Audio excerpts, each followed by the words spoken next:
సహోదర సహోదరులు, ప్రభువును రక్షకుడైన యేసుక్రీస్తు వారి ప్రశస్త నామంలో శుభాలు వందనాలు తెలియజేస్తూ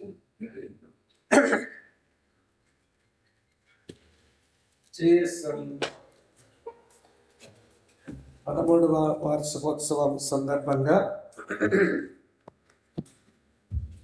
ఏర్పాటు చేయబడిన ఈ మంచి కూడికలో నేను కూడా ఉండి ప్రభుని స్తుతించేదానికి, దేవుని వాక్యంతో మీకు పరిచర్య చేయడానికి ప్రభు అనుగ్రహించిన ఈ మంచి తరుణానికై మొదటిగా ప్రభుని స్తుతిస్తూ, మరి ప్రేమతో నన్ను ఆహ్వానించిన దేవుని దాసులు ఇస్రాయేల్ గారికి, సోదరి హెబ్బిందు గారికి, వారితో ఉన్న సంఘానికి నేను వందనాలు చెల్లిస్తా ఉన్నాను. మరి వారి ఆహ్వానాన్ని తీసుకుని ఈ స్థలములకు చాలా మంది దేవుని సేవకులు వచ్చారు. ఇదివరకు వారితో నాకు కొంత పరిచయం ఉంది.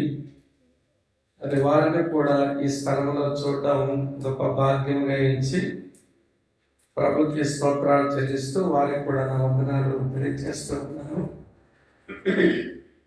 సరే, ఇంకా నా పరిచయమైన వారు చాలా మంది కనబడతా ఉన్నారు. మిమ్మల్ని చూడటం సంతోషం.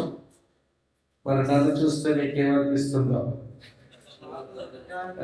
ఇప్పుడు మొదలు పెట్టాడు, ఇప్పుడు విడిచిపెడతాడు అన్నట్టుగా కోపంగా పొరపొర చూడకండి.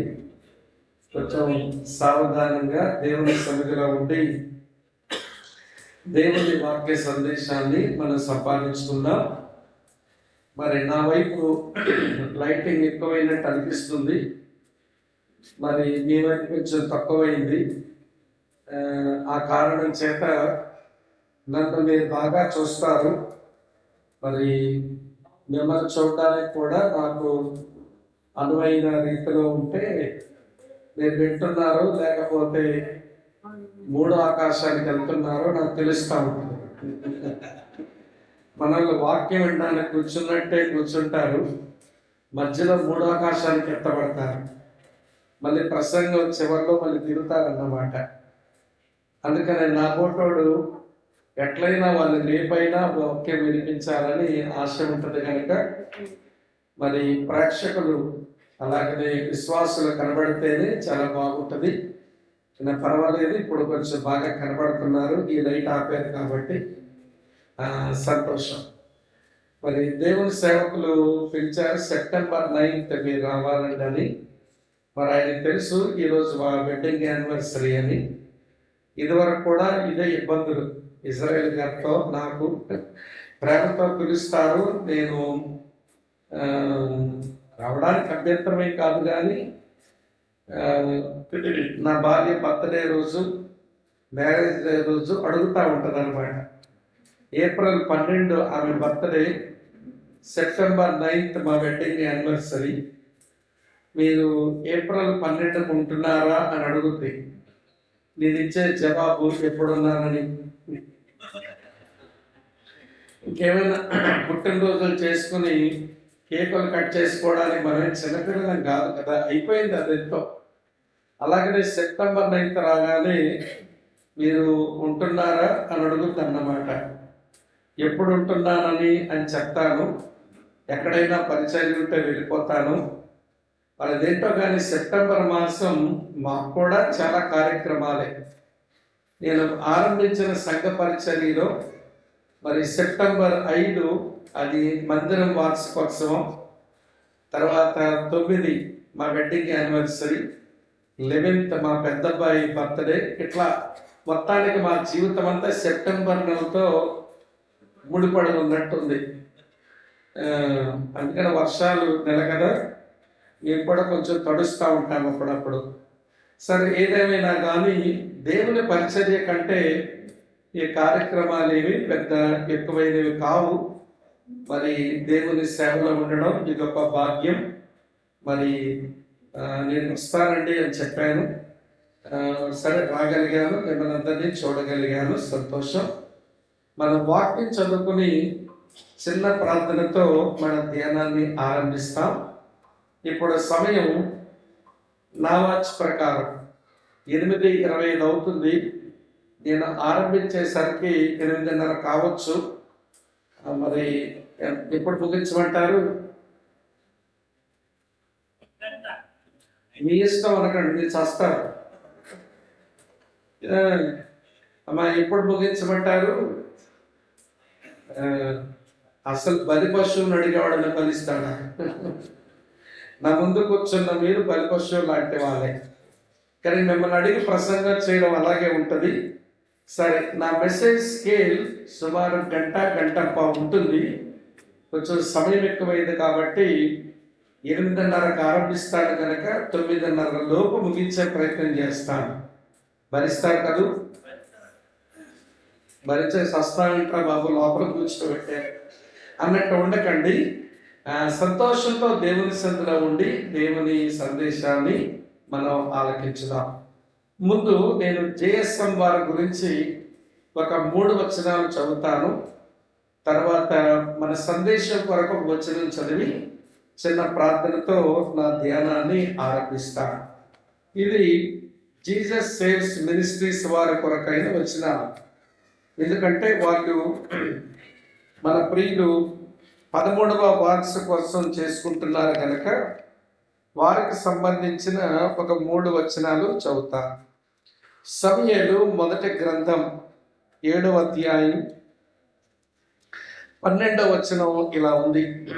అప్పుడు సమూయేలు ఒక రాయి తీసి మిష్పాకును షేలుకును మధ్య దానిని నిలిపి, ఇంతవరకు యెహోవా మనకు సహాయము చేశారని చెప్పి దానికి ఎబెనెజరు అని పేరు పెట్టాను. ఈ వచనంలో ఒక మాట ఇలా చదువుతాను, వినండి. ఇంతవరకు యెహోవా జిఎస్ఎంకు సహాయము చేశారని చెప్పి దానికి ఎబెనెజరు అని పేరు పెట్టాను. ఈ వచనం ఈ సంఘం యొక్క పరిచర్య యొక్క భూతకాలం అన్నట్టు. ఇంతవరకు యెహోవా జీసస్ సేవ్స్ మినిస్ట్రీస్ వారికి సహాయం చేస్తూ వచ్చాడు. అందుకే ఆయన పేరు ఎబెనెజర్, సహాయపు రాయి అని అర్థం. కనుక ఇంతవరకు సహాయం చేసిన ఆ దేవుణ్ణి ఎబెనెజర్ని హృదయపూర్వకంగా మనం ఆరాధించాలి. అప్పుడే మనం వార్షికోత్సవం చేసుకున్నట్టు లెక్క. ఇది ఒక మాట. రెండో మాట చదువుతాను రండి. 1 కొరింథీ పత్రిక 15వ అధ్యాయం 10వ వచనం. కొరింథీయులకు రాసిన మొదటి పత్రిక 15వ అధ్యాయం 10వ వచనం ఇలా ఉంది. అయినను నేను ఏమై ఉన్నానో అది దేవుని కృప వలననే అయ్యున్నాను. ఈ వచనాన్ని ఇలా చదువుతాను, వినండి. అయినను జేఎస్ఎం ఏమై ఉన్నదో అది దేవుని కృప వలననే అయ్యున్నది. ఈ రోజున ఈ పరిచర్య ఏమై ఉన్నదో అది కేవలం దేవుని కృప. కనుక కృప చూపుతూ ఉన్న దేవునికి మీరు కృతజ్ఞతాస్తుతులు చెల్లించాలి. ఇది మీ వర్తమాన కాలానికి సంబంధించిన వచనం. భూతకాలములో దేవుడు మీకు ఎబెనెజర్, వర్తమాన కాలములో దేవుడు మీ ఎడల కృప చూపువాడు. మరి మీ భవిష్యత్తు గురించి కూడా వచనం చూపించాలిగా. ద్వితోపదేశ కాండం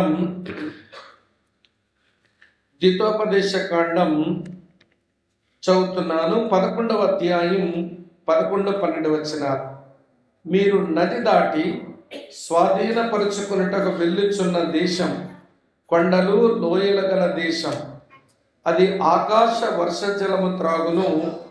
అది నీ దేవుడైన యెహోవా లక్ష్యపెట్టు దేశం.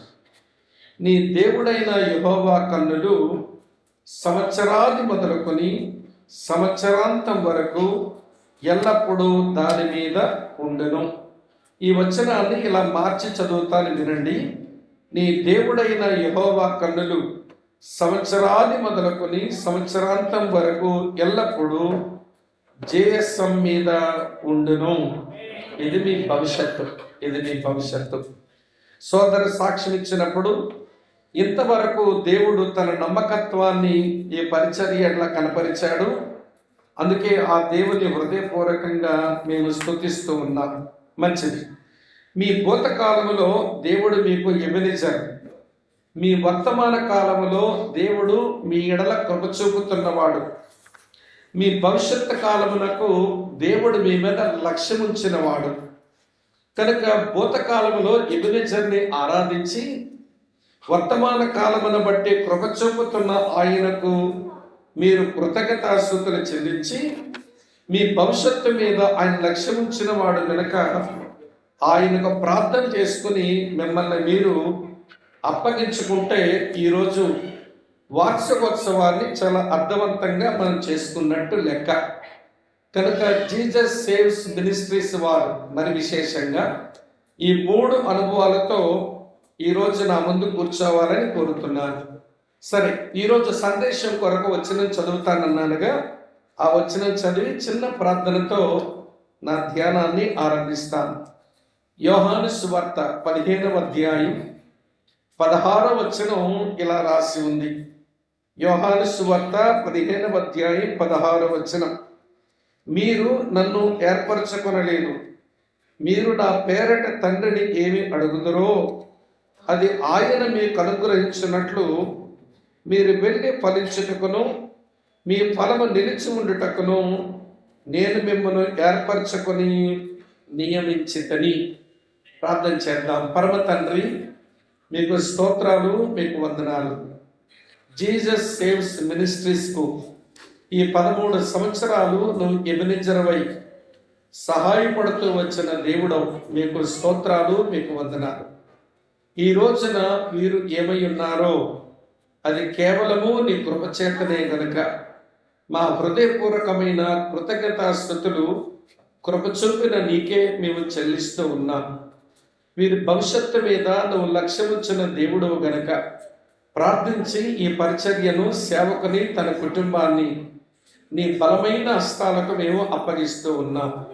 ప్రభువా, వారిచ్చిన ఆహ్వానాన్ని తీసుకుని మేమంతా ఈ వార్షిక కూడికలో నీ సన్నిధిలో నీ వాక్యము చేత మేము తాకబడాలని, సంధించబడాలని నీ సన్నిధికి చేరి వచ్చాము. మా నోటి మాటలు, మా హృదయ ధ్యానాలు మీ దృష్టికి అంగీకారమగినట్లుగా చేయండి. ప్రభువా, ఈ ప్రజలకు నేను నీ ప్రసంగం చేసి వాక్యం చెప్పి నేను భ్రష్టుడిని కాకుండానట్లు నాకు సహాయం చేయండి. నా యుద్ధ నుంచి ఈ ప్రజల వాక్యం విని దాన్ని పాటించక తమను తాము మోసం చేసుకునే దుస్థితి నుంచి వారిని కాపాడండి. మెట్టుకు ఈ వార్షిక కూడిక సంఘానికి చేరి వచ్చిన అతిథులకు అందరికీ ప్రయోజనకరంగా చేసి పెడతారని నమ్మదగిన మంచివాడవైన నీకే మమ్మల్ని మేము అప్పగించుకుంటూ ప్రార్థించి మాతో మాట్లాడమని వేడుకుంటున్నాము తండ్రి. ఆమేన్, ఆమేన్, ఆమేన్. ప్రభునందు ప్రియ సహోదరి సహోదరులారా, ఈ భూమి మీద ఎవరైనా మరణించక మునుపు వారు చెప్పే మాటలకు చాలా విలువనిస్తాం. మరి విశేషంగా న్యాయస్థానం అయితే ఎవరైనా మరణించక మునుపు చెప్పే మాటలకు మరణ వాంగ్మూలం అని పేరు పెట్టి ఎన్ని సాక్ష్యాలు ఉన్నా మరణ వాంగ్మూలానికి చాలా గౌరవాన్ని ఇస్తుంది న్యాయస్థానం. ఎందుకంటే మరణించే ముందు మరణించేవాడు చెప్పే మాటలు యథార్థంగా ఉంటాయని, అవి అనుభవం నుంచి వస్తాయని, మరి తదనంతరం ఉన్న మనుషులకు ఆ మాటలు ఎంతో క్షమాభివృద్ధి కలిగిస్తాయని మరణించే ముందు చెప్పే మాటలకు అంత విలువనిస్తాం. అంతెందుకండి, అమ్మ చావబోతుంది అనుకోండి, ఆమె చావ సిద్ధమైంది, ఆమె చనిపోతుందని తెలుస్తుంది, కుమార్తెలకు కబురంపారు. మొత్తానికి కుమార్తెలు వచ్చే సమయానికే ఆమె కాస్త చచ్చిపోయింది అని అనుకోండి. అప్పుడు కూతురు అమ్మ మీద పడి ఇలా ఏడుస్తుంది, అమ్మా ఒక మాట అయినా చెప్పకుండా వెళ్ళిపోయావా అని ఏడుస్తుంది. మంచి కూతురు అయితే అమ్మ చివరి మాటలు నా చెవిలో పడలేదు అని బాధతో ఏడుస్తుంది. అందరూ మంచి కూతుర్లు ఉండరు కదా, కొంతమంది పాడు కూతుర్లు ఉంటారు మీనంటూ. అమ్మ దండం పెడతాను అనుకోకండి, ఉంటారులేండి పాడు కూతుర్లు. వాళ్ళు కూడా అమ్మ మీద పడి అలానే ఏడుస్తారు. అమ్మా, ఒక మాట అయినా చెప్పకుండా వెళ్ళిపోయావా అని. ఏమి చెప్పాలని ఉంది అసలు ఈవిడ మనసులో అంటే, ముక్కులో నువ్వు ఎక్కడ పెట్టిందో, మెడలో నువ్వు ఎక్కడ పెట్టిందో, చేతికున్న గాజులు ఎక్కడ పెట్టిందో చెప్పగానే చచ్చింది ముసలి పీలు కానీ లోపల ఉంటుంది. కానీ సమాజానికి భయపడి మాత్రం అమ్మా ఒక మాటైనా చెప్పకుండా వెళ్ళిపోయావా ఏడుస్తుంది. ఎంత నంగనాచో అక్క. ఇలాంటి వాళ్ళు సమాజంలో ఉంటారు. అలాగే నాన్న చనిపోబోతున్నాడు అనుకోండి, కబురు పెట్టారు, కొడుకులు వచ్చారు. మంచి కొడుకు అయితే నాన్న మీద పడి, నాన్న ఒక మాట అయినా చెప్పకుండా వెళ్ళిపోయావా అని ఏడుస్తున్నాడు. అదే పాడు కొడుకు అయితే వాడు కూడా అలానే ఏడుస్తాడు. నాన్న ఒక మాట అయినా చెప్పకుండా వెళ్ళిపోయావని. ఏ మాట చెప్పాలి అంటే, దస్తావేజులు ఎక్కడ పెట్టాడో, ఎవరెవరికి ఎంత అప్పులు ఇచ్చాడో, ఎక్కడెక్కడి నుంచి ఎంత రావాల్సి ఉందో ఒక ముక్కైనా చెప్పకుండా పోయాడు. ఈ మొదనష్ట పోసలోడ లోపల ఉంటుంది. కానీ బయటకు మాత్రం సమాజానికి భయపడి నాన్న ఒక మాట అయినా చెప్పకుండా వెళ్ళిపోయావని ఏడుస్తూ ఉంటాడు. అంటే మీకు ఏమర్థమైంది అంటే, మరణించే ముందు మరణించబోయే వ్యక్తి చెప్పే మాట మంచి వాళ్ళకి అవసరమే, చెప్పండి, చెడ్డ వాళ్ళకు కూడా అవసరమే. మంచి కూతురికి అవసరమే, పాడు కూతురికి అవసరమే. మంచి కొడుకు అవసరమే, పాడు కొడుకి అవసరమే. బిడ్డకు నేను చెప్పగోరే విషయం ఏంటంటే, బైబిల్ దేవుడు కూడా ఎవరైనా మరణించక వరకు వారు చెప్పే మాటలకు బైబిల్ దేవుడు చాలా విలువనిచ్చాడు.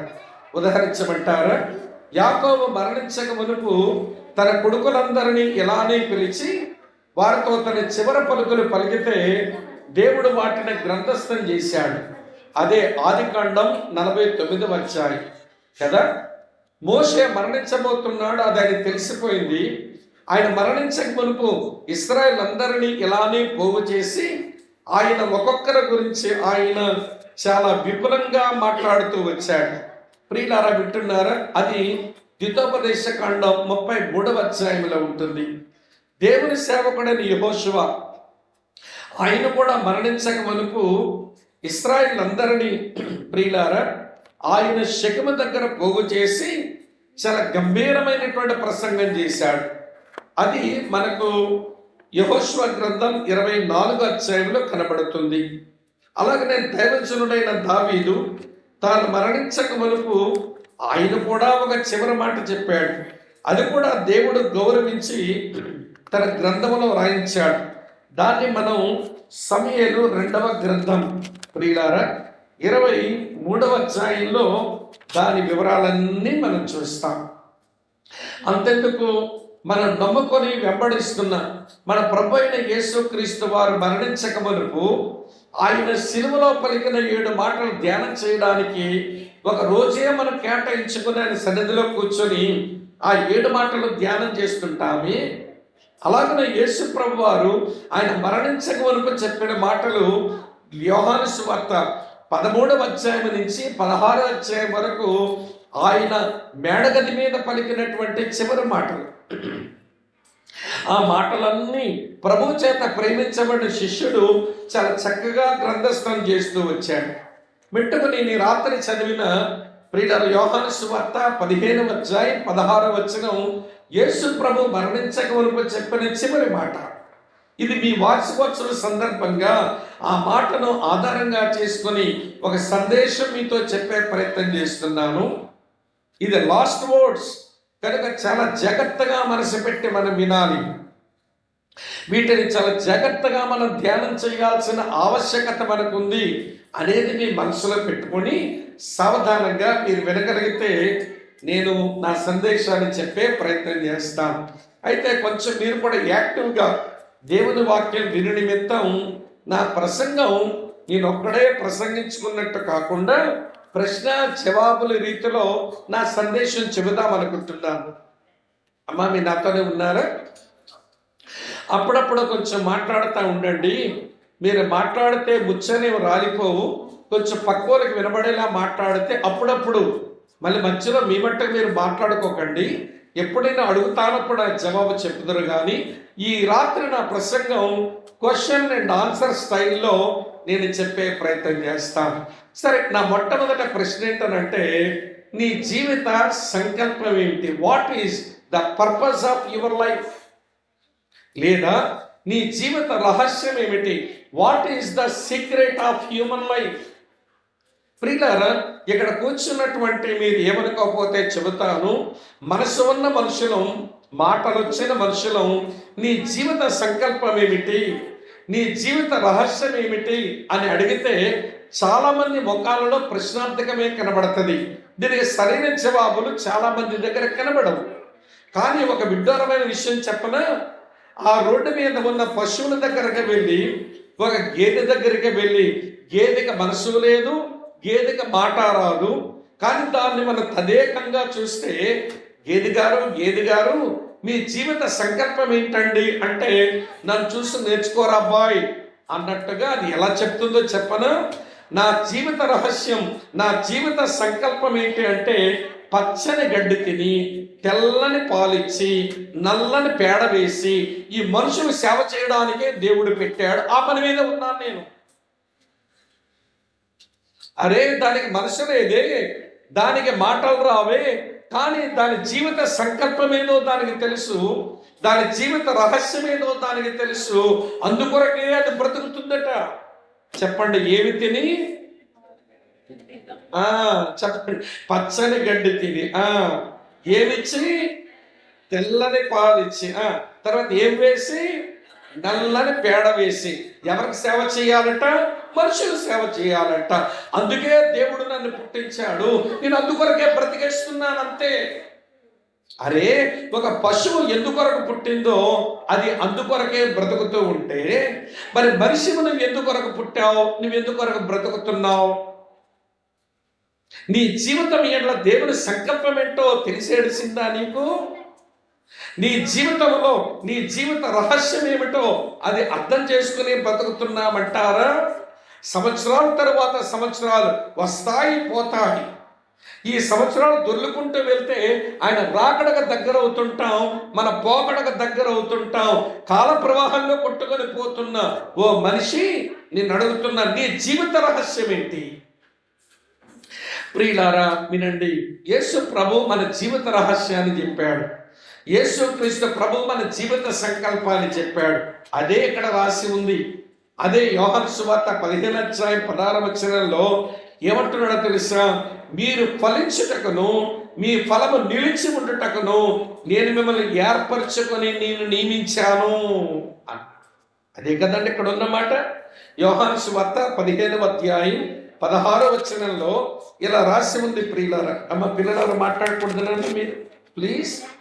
యోహాను సువార్త 15:16 మీరు నన్ను ఏర్పరచుకొనలేదు, మీరు నా పేరిట తండ్రిని ఏమడుగుదురో అది ఆయన మీకు అనుగ్రహించినట్లు మీరు వెళ్ళి ఫలించుటకును మీ ఫలము నిలిచి ఉండుటకును నేను మిమ్మల్ని ఏర్పరచుకొని నియమించాను. ఓ మనిషి, నీ జీవిత సంకల్పం ఏమిటి అంటే, ఓ మనుషుడా నీ జీవిత రహస్యం ఏమిటి అంటే, నీవు ఫలించాలి అంతే. The secret of human life is fruitfulness. అది యేసు ప్రభు ఇచ్చినటువంటి జవాబు. నేనేమి వండి పెట్టిన వార్చిన, నేను వండి వార్చిన సత్యం కాదు ఇది. యేసు ప్రభు నేరుగా చెప్పిన సత్యం ఇది. నీ జీవితం ఎడల నాకున్న సంకల్పం ఏంటో తెలుసా? నీ వెళ్ళి ఫలించాలని, నీ ఫలము నిలిచి ఉండాలని నేను ఏర్పరచుకొని నియమించినాను అన్నాడు. ఇది పౌలుకి ఎంత బాగా అర్థమైందో కానీ ఆయన ఒక మాట ఇలా అన్నాడు. ఇక్కడి నుంచి వాక్యాలు చూస్తూ ఉండండి, అవి రాసుకుంటా ఉండండి. రోమీలకు రాసిన పత్రిక 7:4 చూస్తారా? రోమీలకు రాసిన పత్రిక 7:4 చూడండి. కావున నా సహోదరులారా, మనము దేవుని కొరకు ఫలమును ఫలించినట్లు మృతులలో నుంచి లేపబడిన క్రీస్తు అనే వేరొక పురుషుని మనం చేరుకున్నాం. అసలు క్రైస్తవ్యానికి సరైన డెఫినేషన్ అదే. క్రైస్తవ్యం అంటే దేవుని కొరకు ఫలమును ఫలించినట్లు మృతుల్లోంచి లేపబడిన యేసుక్రీస్తుని ఈ వేరొక పురుషుని చేరుకోవడమే క్రైస్తవ్యం అంట. అమ్మ అర్థమవుతుంది నేను చెప్పే మాట. మానవ జీవిత రహస్యం ఏమిటి, మానవ జీవిత సంకల్పం ఏమిటి అంటే ఒకటే జవాబు దానికి, అది ఫలించడమే. The secret of human life is fruitfulness. అది యేసయ్య చెప్పిన మాట. అయితే ఒక ప్రశ్న మన మనసులోకి రావచ్చు. ఏమిటా ప్రశ్న అంటే, మన ఫలించడానికి ఏమైనా చెట్లం ఏంటండి అని మీరు అంటారేమో. అవును ప్రియులారా, దేవుని వాక్యం దేవుని నమ్ముకున్న వారిని చెట్లతోనే పోల్చింది. ఎలా చెప్పనివ్వండి, 1 కీర్తన 2వ వచనం చెప్పండి. అరే నేను 2వ వచనం అన్నాను, మొదలెడతారని నాకు తెలుసు. కరెక్ట్గా లేదు. యెహోవా ధర్మశాస్త్రమునందు ఆనందించచ్చు, దేవారాత్రము దాన్ని ధ్యానించేవాడు ఇవ్వండి ఆకువాడక తన కాలమందు ఫలమిచ్చే చెట్టు వలె ఉండును. దేవుని నమ్మిన వాడు చెట్టు, దేవుని నమ్మని వాడు పొట్టు. నేనేం చెప్పలా, 1 కీర్తనలోనే చెప్పాడు దావీదు. దుష్టులు అలాగను ఉండక వీళ్ళు గాలికి చెదరగొట్టబడి పొట్టు వలె ఉంటారు అన్నాడు.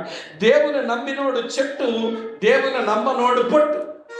చెట్టుకి పొట్టుకి వ్యత్యాసం ఏంటి అంటే, చెట్టు పొట్టు ఒక పక్కన పెడితే ఈ రెండింటి మీద గాలి వస్తే చెట్టు అక్కడనే ఉంటుంది, ఈ పొట్టు ఎక్కడికి ఎగిరిపోతుందో దానికే తెలియదు. కనుక నువ్వు దేవుని నమ్మిన మాట నిజమైతే, నీ పాపాల విషయమే పశ్చాత్తాపడిన మాట నిజమైతే, నువ్వు మారు మనసు పొందినటువంటి మాట నిజమైతే, నువ్వు పునర్జన్మ పొందినటువంటి మాట నిజమైతే, దేవుడిని చెట్లతో పోల్చినాడు. నేనొక చెట్టును, నువ్వొక చెట్టు. సరే బ్రదర్, దేవుడు చెట్లతో పోల్చినాడు. సరే, మరి ఏ చెట్టు మనం, ఏమి ఫలాలు మనం ఫలించాలి? మన జీవిత రహస్యం అది ఫలించడం అయితే ఏ ఫలాలు ఫలించాలి? నేను చాలా చెప్పగలుగుతాను, అవన్నీ చెబితే ఎక్కువైపోతాయి. కానీ ఒక సంగతి చెప్తాను. ఈ 66 పుస్తకాల బైబిల్ గ్రంథంలో ఈ వెన్నెముక పుస్తకాలు కొన్ని ఉన్నాయి. ఆ పుస్తకాలు కానీ లేకపోతే బైబిల్ నిలబడదంట.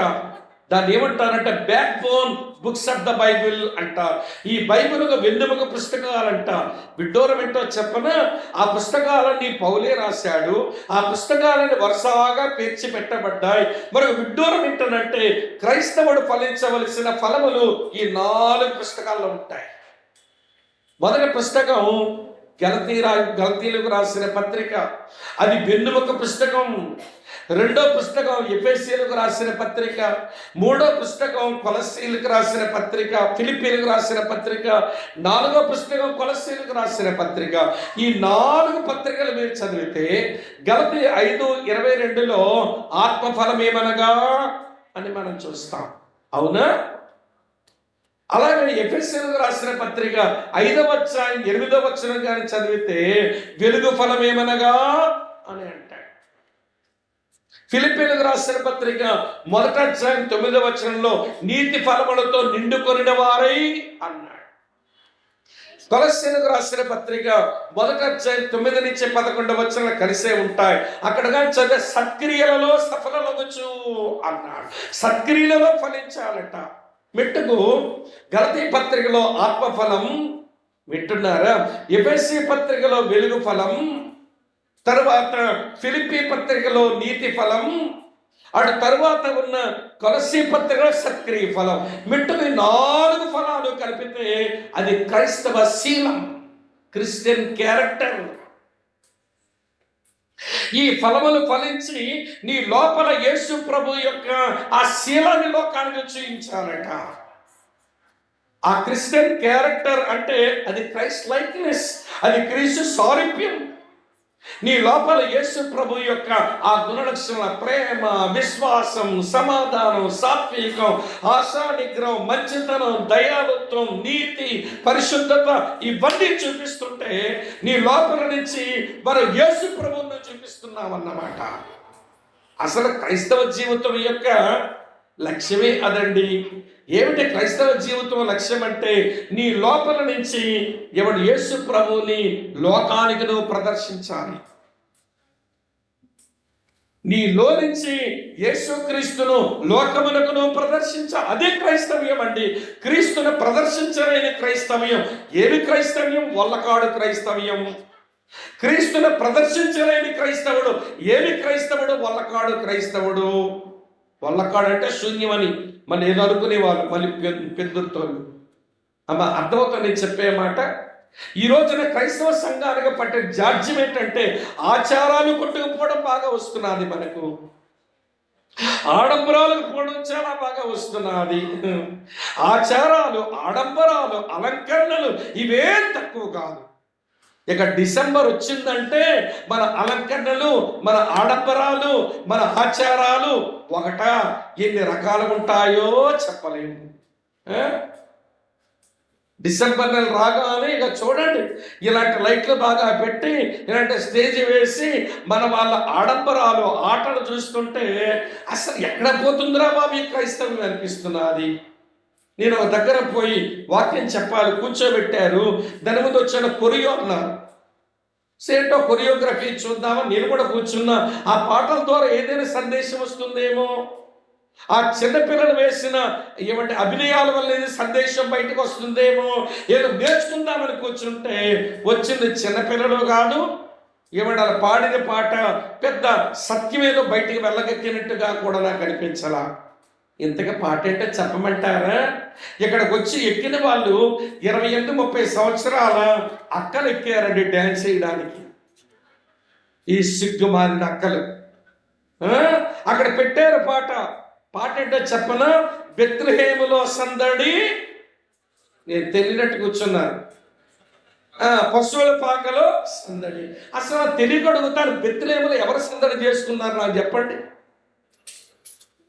ఆ పశువుల శాల దగ్గర ఎవరు సంబరం చేసుకున్నారు నాకు చెప్పండి. అసలు పిల్లలకనే అలవాటు లేని అమ్మ, ఆమె పొట్టలోంచి ఒక బిడ్డ బయటకు వస్తే ఆ బిడ్డకు తనకు ఉన్న అంబలికల్ కార్డ్, బొడ్డు తాడు ఎలా కత్తిరించుకోవాలో, కత్తిరించి వాటెట్లా బతికించాలో, అది కత్తిరించి తనల బతకాలు తెలియని కన్యకా పిల్ల ఎంత హైరాణ పడుతుంది. సంబరం చేసుకున్నారు అక్కడ, సరదా పడ్డారు అక్కడ. అరే దేవుడు ఎంత నమ్మాడు నన్ను, ఆమెను, ఈ పిల్లాడిని సాకడానికి దేవుడు నియమించినాడని పాపం యవనస్తుడైన యోసేపు హైరాణ పడిపోతుంటే అక్కడేది పెద్ద సంబరం ఉన్నట్టు, అక్కడేది పెద్ద సరదాలు ఉన్నట్టు అసలు మన వారు వేస్తున్న డ్యాన్సులు చూస్తుంటే బెత్లెహేములో సందడి, పశువుల పాకలో మీరు సందడి చేసుకోవడానికి సందడి తగిలించారు, మీరు సరదాలు చేసుకోవడానికి దానికి సరదాలు తగిలించారు. మీరు ఆ లోపలికి దృశ్యం పోయి మీరు ఆలోచిస్తే ఏమైపోయి ఉంటుందో ఆడపిల్ల, ఎలా ఉంటాడు అక్కడ యోసేపు అని ఊహించండి ఒకసారి లేఖనాల వెలుగులో. నేను చెప్పుకోని విషయం ఏంటో చెప్పనా అండి? ఈ రోజున క్రిస్టియానిటీ అంటే మన జీవితంలోంచి క్రీస్తుని ప్రదర్శించాలని లక్ష్యం వదిలేసాం. చేయరా ఒక ఆచారం, చెయ్యి ఒక ఆడంబరం, చెయ్యి ఒక అలంకరణ, ఆడాడు ఒక ఆట, ఇవి మొదలెట్టారండి మన వాళ్ళు. నేను కోనసీమలో ఒకసారి ఇలాగే ఒక క్రిస్మస్ ప్రోగ్రాం పోతేను ఏమండి నేను చివరిలో కూర్చున్నాను. నేను స్పీకర్లో నా కుర్రగాడికి తెలియక చీకటిగానే ఉంది, ఇటువైపు లైటింగ్ ఉంది, అలా కూర్చుని ఉంటే నేను స్పీకర్ అని పాప కుర్రగాడికి తెలియక ఆడ సీట్ ఇచ్చాడు, ఆడ పక్కన కూర్చున్నా. ఆ ప్రోగ్రాం నడిపించే బ్రదర్ అంటాడు, ప్రియులారు ఇప్పుడు మనం కొరియోగ్రఫీ చూడబోతున్నాం. ఈ కొరియోగ్రఫీ అనే టైటిల్ ఎంత స్టైల్గా పెట్టారండి క్రైస్తవులు. రికార్డ్ డ్యాన్స్ అంటే తప్పేంటో,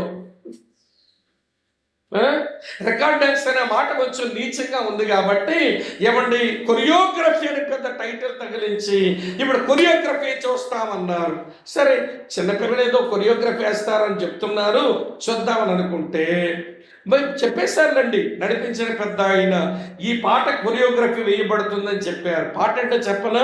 శ్రీ యేసుండు జన్మించే రేయిలో నేడు పాయాక బెత్లెహేము యూరిలో అనే పాట కొరియోగ్రఫీ ఉంటుంది అన్నారు. ఆ పాట నాకు బాగా తెలుసు, ఆంధ్రక్రైస్తవ కీర్తనలో ఉంటుంది కదా ఆ పాట నాకు బాగా తెలుసు.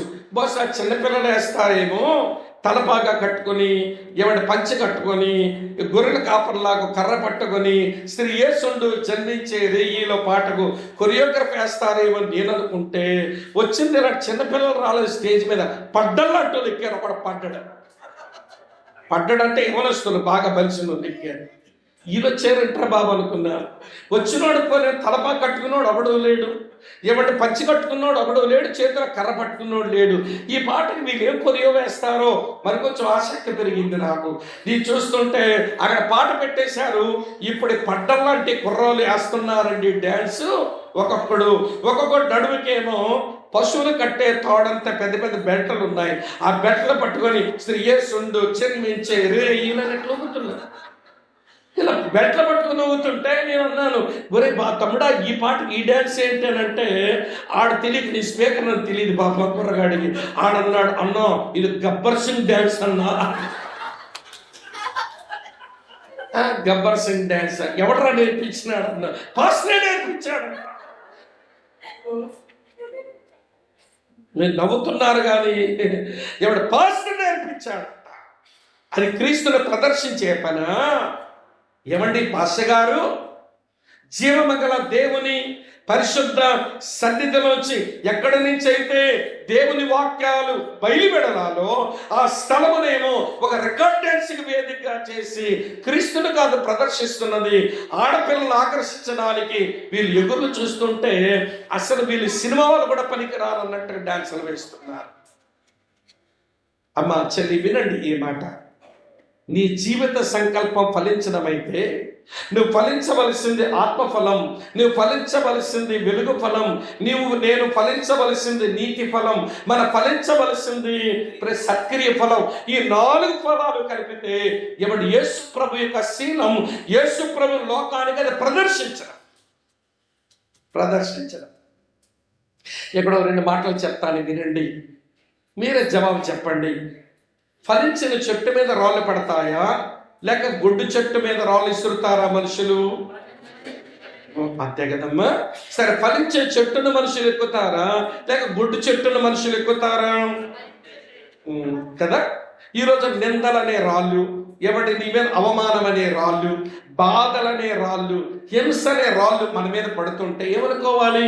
ప్రభువా, నేను ఫలిస్తున్నాను కాబట్టే నాకు అవన్నీ వచ్చాయి, నీకు స్తోత్రం అని చెప్పవలసిన క్రైస్తవులు ఊసురోమని కూర్చుంటారు. మాకే కష్టాలు, మాకే నిందలు, మాకే బాధలు, మాకే అవమానాన్ని ఊసురోమని కూర్చుంటున్నారేంటి?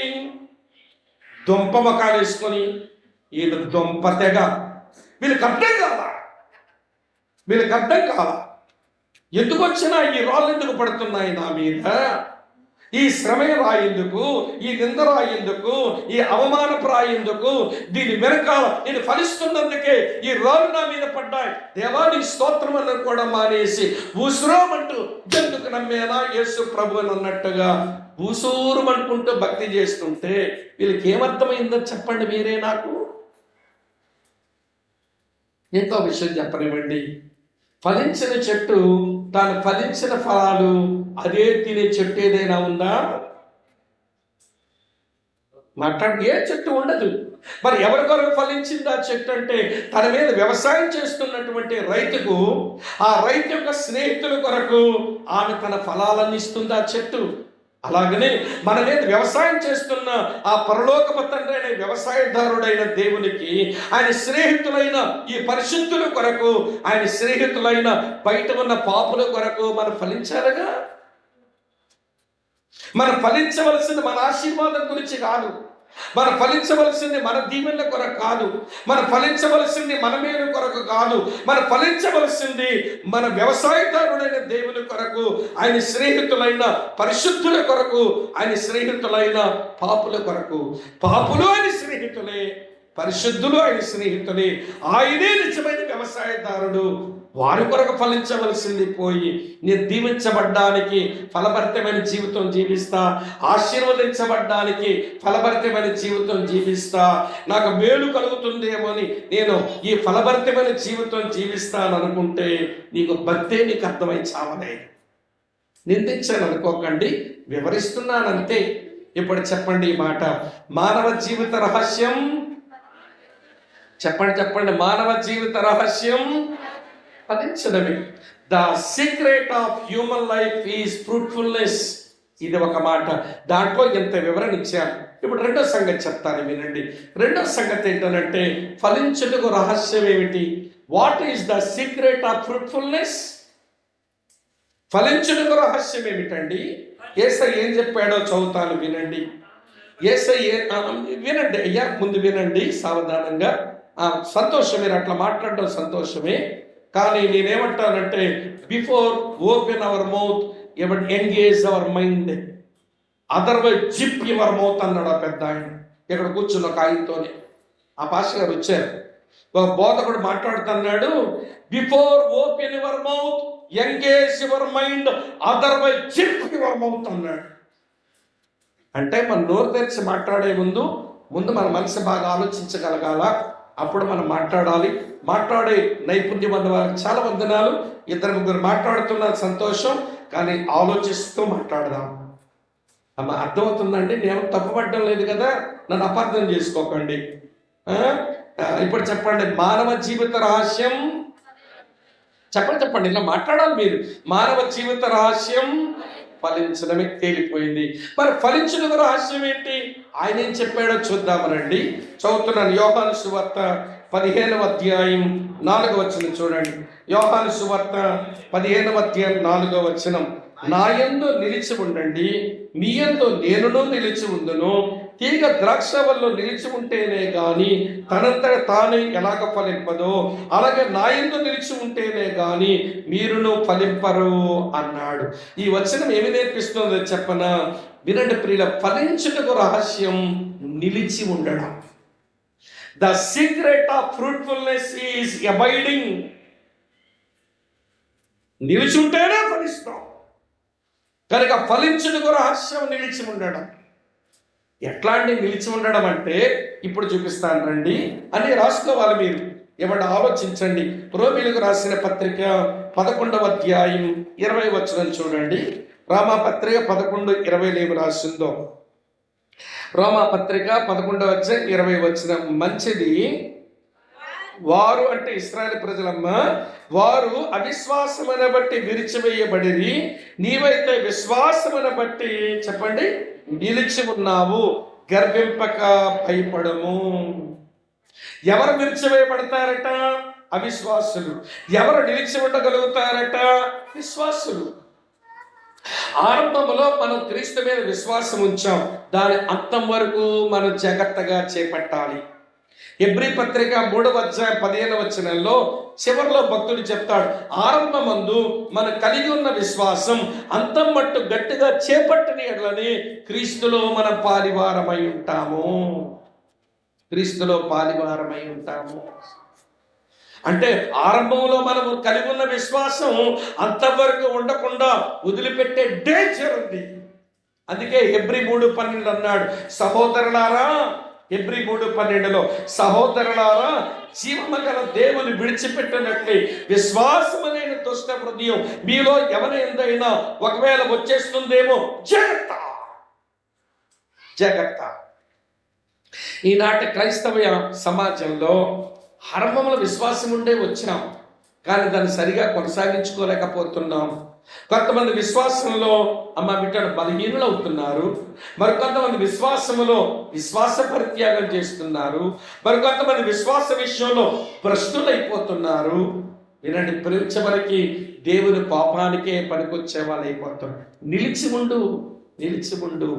విశ్వాసం కలిగి ఉంటే నిలిచి ఉంటావు, అవిశ్వాసం కలిగి ఉంటే విరిచివేయబడతావు. ఇప్పుడు ఒక విషయం చెప్తాను, మనం నిలిచున్నామో లేదు ఎవిడెన్స్ చూద్దామా, మరి తెలుసుకుందాం. అసలు నేను క్రీస్తులో నిజమైన ద్రాక్షావల్లిలో నేను నిలిచున్న విశ్వాసినేనా? నిలిచి ఉంటే ఏం జరుగుద్దో చూపిస్తాను. చూడు, 2 టెస్టులు ఉన్నాయి. ఎబైడింగ్ కొరకు 2 పరీక్షలు ఉన్నాయి. అందులో మొదటి పరీక్ష చెప్తాను చూడండి. యోహాను సువార్త 15వ అధ్యాయం 2వ వచనం. నాలో ఫలింపని ప్రతి తీగెను ఆయన తీసి పారవేయును, ఫలించు ప్రతి తీగె మరి ఎక్కువగా ఫలించవలనని దాంట్లో పనికిరాని తీగలను తీసివేయను. ఈ వచనం ఏం చెప్తుందో చెప్పనా? కొన్ని తీగలు సరిగా ఫలించడం లేదు, అవి బూజు పట్టాయి, ఆకులు వాడిపోయినాయి, అది పురుగు పట్టింది. ఏం చేస్తాడో తెలుసా? తోటమాలి లేదా వ్యవసాయదారుడు దాని మీద కత్తిరి దెబ్బ వేస్తాడు. దీనిని ఏమంటామనంటే దేవుని శిక్ష. నేను దేవుల్లో నిలిచి ఉంటే నాకు దేవుని శిక్ష తరచూ దొరుకుతూ ఉండాలి. హెబ్రీ పత్రిక 12వ అధ్యాయం 7-8 వచనాలు ఏం రాసి ఉంటుందో చెప్పనా? కుమారులైన వారందరూ దేవుని శిక్షలో పాలుపంపులు పొందుచున్నారు. మీరు శిక్ష కానీ పొందకపోతే దుర్భీషులే కానీ దేవుని కుమారులు కాదు అనేశాడు. అమ్మ, అర్థమవుతుందా? నేను దేవునిలో నిలిచి ఉన్నానా లేదా, నేను క్రీస్తులో నిలిచి ఉన్నానా లేదా అనే దానికి మొదటి ఎవిడెన్స్ ఏంటనంటే, దేవునికి వ్యతిరేకంగా నేను పాపం చేసినప్పుడు, సాటి మనిషికి వ్యతిరేకంగా నేను పాపం చేసినప్పుడు దేవుని శిక్ష నాకు సంభవిస్తూ ఉండాలి. అప్పుడు నేను నిలిచి ఉన్నట్టు లెక్క. రెండో స్టెప్ చెప్తాను చూడండి. యోహాను సువార్త 15:3 ఇలా ఉంటుంది: నేను మీతో చెప్పిన మాటను బట్టి మీరిప్పుడు పవిత్రులై ఉన్నారు అన్నాడు. అంటే దేవుని శుద్ధి జరుగుతూ ఉండాలి. దేవుని శిక్ష, దేవుని శుద్ధి నిలిచి ఉన్న తీగలకే దొరుకుద్ది. దేవుని శిక్ష, దేవుని శుద్ధి నిలిచి ఉండే తీగలకే వ్యవసాయదారు నుంచి కలుగుద్ది. హైదరాబాద్ నుంచి కరీంనగర్ వెళ్ళే దారిలో దౌలతాబాద్ అనే ప్రాంతంలో మాకు సహోదరుడు ఉన్నాడు, సేవకుడు. అన్న, మీరు దారిలో పోయినప్పుడు మీరు ఖచ్చితంగా రావాలంటే అట్లా వస్తానని చెప్పి ఒకసారి పోయాను.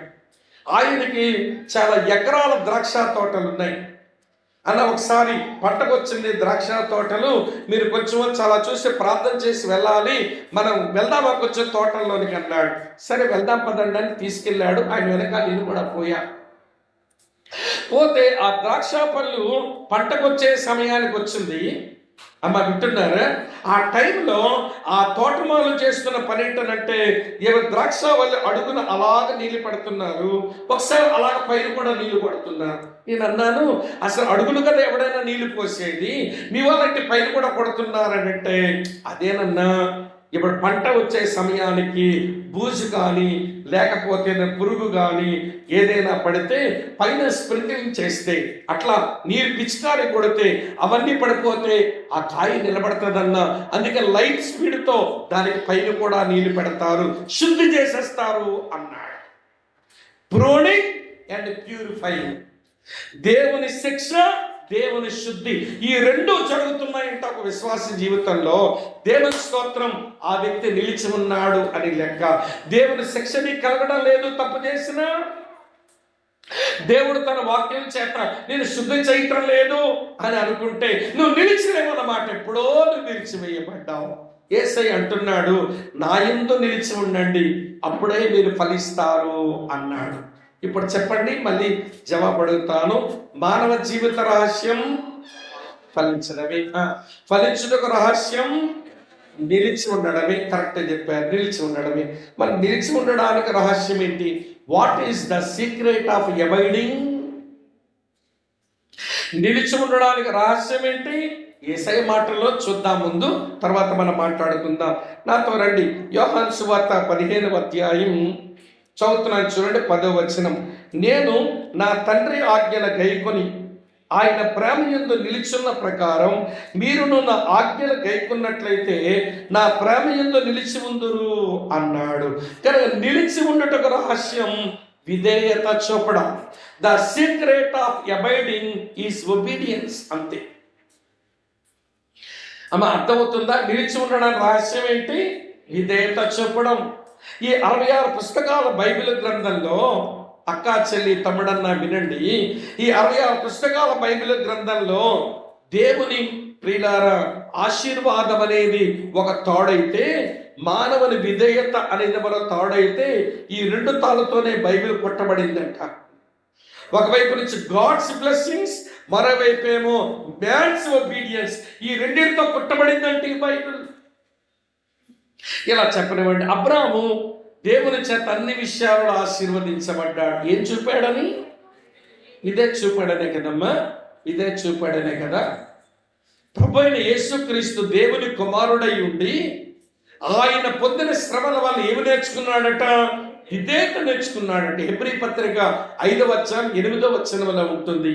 కానీ ఈ రోజున అక్కా చెల్లి తమ్ముడన్న వినండి, ఈ రోజున విధేయతను నేర్చుకునే విషయానికి, విధేయతను అలవర్చుకునే విషయానికి మన దగ్గర ప్లేస్ లేదు. హేమాజాన్ అని ఒక్క పాట పాడింది. ఈ మధ్య ఎవరు పాడడం లేదు రండి అలాంటి పాటలు. ఆ పాటలో ఏముంటుందంటే, విధేయతకి అర్థము చెప్పిన వినయ మనసు కూడా, విధేయులుగా ఉండుటకు మాదిరి చూపిన ఓ మనుష్య కుమారుడా, అవిధేయత తొలగించుమయ్యా, విధేయత మాకు నేర్పించుమయ్యా. ఇక్కడ కూర్చున్న మీరంతా ఏమనుకోకపోతే చెప్పనా, జబ్బు వస్తే తగ్గించమని ప్రార్థన చేశాం, అప్పు ఉంటే తీర్చమని ప్రార్థన చేశాం, పిల్లాడికి పెళ్లి వయసు వస్తే పెళ్లి చేయమని ప్రార్థన చేశాం, పిల్లకి ఉద్యోగం వచ్చే వయసు వస్తే ఉద్యోగం ఇమ్మని ప్రార్థన చేశావు, ఇల్లు లేకపోతే ఇల్లు ఇమ్మని ప్రార్థన చేశావు. ఇన్నిటికీ ప్రార్థనలు ఉన్నాయి, ఉండనివ్వండి, నేను తప్పని చెప్పడం లేదు. కానీ దేవ, అన్నిటికంటే ప్రాముఖ్యమైన విధేయత నాకు నేర్పించవా అని ఎప్పుడైనా ప్రార్థించుకున్నామంటారా? ఏమమ్మా అక్కలు,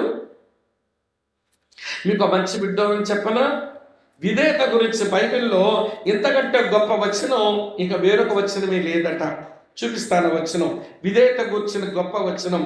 సమూయేలు మొదటి గ్రంథానికి రండి, నేను చూపిస్తాను. 15వ అధ్యాయం, సమూయేలు మొదటి గ్రంథం 15వ అధ్యాయం 22వ వచనం ఇలా ఉంది. చూడండి ప్రియుల, అందుకు సమూయేలు సౌలుతో చెప్తున్నాడు, తాను సెలవిచ్చిన ఆజ్ఞను ఒకడు గైకొనుట వలన యెహోవా సంతోషించినట్లు ఒకడు దహన బలులను అర్పించడం వలన ఆయన సంతోషించునా? ఆలోచించు. బలులు అర్పించడం కంటే, చెప్పండి అమ్మా ఏంటట, ఆజ్ఞను గైకొనుటయు, పొట్టేల కొరకు అర్పించడం కంటే ఏంటమ్మా, మాట వినుటయు శ్రేష్టం. విధేయత అంత శ్రేష్టం. ఏమయ్యా సౌలు, ఆ పశువులు ఉండనిచ్చావే అన్నాడు. అంటే దేవునికి ఆరాధన చేద్దామని, దేవునికి అర్పిద్దామని ఆ పశువులు కొవ్విని వాటిని ఉంచినానయ్యా అన్నాడు. అప్పుడు సమూయేలు అనే మాట ఏంటో తెలుసా? నీ ఆరాధన ఎవడకు కావాలి, నీ అర్పణ ఎవడకు కావాలి, నువ్వు చెప్పిన మాట వినకపోతే. ఈరోజు క్రైస్తవ మాటలనే తగలడిందండి, ఏమనుకోకండి అలా అన్నానని. ఆరాధనలకి తక్కువ లేవు, అర్పణలకు తక్కువ లేదు, కానీ దేవుడు ఆజ్ఞ మీద చూపడానికి మాత్రం శ్రద్ధ లేదు. ఇది ఎలా ఉంటుందో చెప్తాను వినండి. మీరు ఒక పని మీద ఒక ఊరికి వెళ్ళవలసి వచ్చింది. 5 రోజుల్లో పని అయిపోతుందని మీ పిల్లల్ని అమ్మ దగ్గర అత్తమ్మ దగ్గర పెట్టి మీ భార్యాభర్తలు ఇద్దరు ఏమంటే పని కొరకు వెళ్ళారు. 5 రోజుల్లో అవ్వలసిన పని ఆలస్యం అయిపోయింది. 15 రోజుల వరకు అక్కడే ఉండి మీరు పని చేసుకుని వచ్చారు. వచ్చేసరికి మీ పిల్లలు 15 రోజులైందిగా మిమ్మల్ని చూసి మీ మీద ప్రేమకు వాళ్ళ పరుగును వచ్చి మమ్మీ డాడీ అని గట్టిగా పట్టేసుకుని ముద్దులు పెట్టేశారు. ముద్దులు పెట్టగానే మీరు అనుకుంటున్నారు, అబ్బా మా పిల్లలకి మేమంటే ఎంత ప్రేమో, 15 రోజులు చూడకపోయేసరికి మా మీద పడిపడి ముద్దులు పెట్టేస్తున్నారని సంబరపడి కొంచెం కుర్చీ మీద అట్లా కూలబడి, పాప బస్ స్టాండ్ నుంచి ఇంటి వరకు నడిచాను, కొంచెం ఆయాసంగా ఉంది, తాగాలనిపిస్తుంది నీళ్లు, కొంచెం గ్లాస్తో మంచినీళ్ళు పట్టుకురామ్మా అన్నారు మీరు. అప్పుడు మీ కూతురు అంది, ఎలా?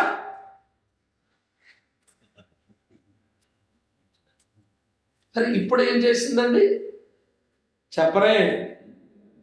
ఇప్పుడు ఏం చేసింది? పట్టేసుకుని గట్టిగా ముద్దులు పెట్టింది. గ్లాస్తో కొంచెం మంచినీళ్ళు తీసుకురామంటే వెళ్ళడిపో అని కసురుతుందండి. ఇప్పుడు చెప్పండి, ముద్దులు పెట్టిందని కూతురని మురిసిపోతుందా తల్లి, లేదా కసిరిందని తల్లి కురింగిపోతారా? చెప్పండి, మీకు అర్థమవుతుందో లేదో విషయం. ఈరోజు క్రైస్తవులు తెగ ముద్దులు పెట్టేసి, ఆరాధన ముద్దు, అర్పణ ఒక ముద్దు, దేవునికి ముద్దులు పెడుతున్నారు క్రైస్తవులు. ఆరాధన ఒక ముద్దు, అర్పణ ఒక ముద్దు. చెప్పిన మాట మాత్రం విను. ఆయన ఆజ్ఞను పాటించాలని మనసే లేకపోతా ఉంది. ఆరాధన ముద్దులు, అర్పణ ముద్దులు బాగా పెడుతున్నాం దేవునికి, కానీ దేవుడు సెలవిచ్చిన ఆజ్ఞను వింటున్నామా? సమూయేలు చెప్తున్నాడు సౌలుతో, నీ ఆరాధన కూడా కావాలయ్యా, నీ అర్పణ కూడా కావాలి. దేవుడు బలర్పణలో సంతోషించేవాడు అనుకుంటున్నావా? తను సెలవిచ్చిన మాట ఒకడు గైకొనుట వలన యెహోవా సంతోషించినట్లుగా దీంట్లోనే సంతోషించలే కదా. అలాంటి పని చేస్తున్నావేంటి? ఇప్పుడు చెప్పండి నాకు, ఇప్పుడు చెప్పండి. నిలిచి ఉండాలంటే విధేయతను నేర్చుకోవాలి. యేసయ్య లాంటి వాడే తాను విధేయత నేర్చుకుని బ్రతికితే మన విధేయత చూపడానికి మనం ఆరాటపడొద్దా అండి? ఇప్పుడు ఆ జవాబు చెప్పండి, టైం అయిపోతుంది ఫాస్ట్గా. మానవ జీవిత రహస్యం గట్టిగా చెప్పాలి మీరు. మానవ జీవిత రహస్యం వెరీ గుడ్. ఫలించుటకు రహస్యం, వెరీ గుడ్. నిలిచి ఉండడానికి రహస్యం విధేయత చూపడం. మరి విధేయతకు రహస్యం ఏంటి? ఏంటమ్మా? ఆశీర్వదించడం, ఆజ్ఞలు గైకోవడం. విధేయత చూపడం అంటే ఆజ్ఞలు గైకోవడం. నిర్వచనం అర్థం చెప్పినారు, విధేయతకు అర్థం చెప్పినారు మీరు. విధేయతకు రహస్యం ఏంటి? యేసయ్య మాటల్లోనే చూద్దాం. చదువుతున్నాను చూడండి, యోహాను సువార్త 15వ అధ్యాయం.